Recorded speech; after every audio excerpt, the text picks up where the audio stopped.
মঙ্গল যদি অশুভ হয় তাহলে সমস্ত ক্ষেত্রে অমঙ্গল ডেকে আনে। মঙ্গল যে সবসময় মঙ্গল করবে তা কিন্তু নয়। মঙ্গল যদি জন্মছকে অশুভ হয় তাহলে কোন কোন জায়গায় অমঙ্গল করবে না একবার ভেবে নেওয়া যাক, কোন কোন জায়গায় করবে না। মঙ্গল সমস্ত জায়গায়, জীবনের সমস্ত জায়গায় অমঙ্গল ডেকে আনে।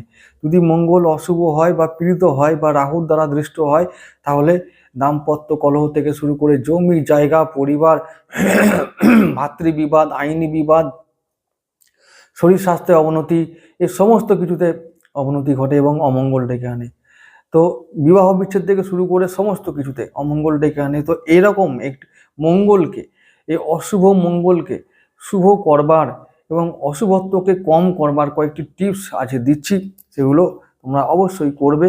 করে অবশ্যই আমি এইটুকু বিশ্বাস করি যে তোমরা ফল পাবে। খুব মারাত্মক কার্যকরী এই টিপস, তো সেগুলো করে দেখবে।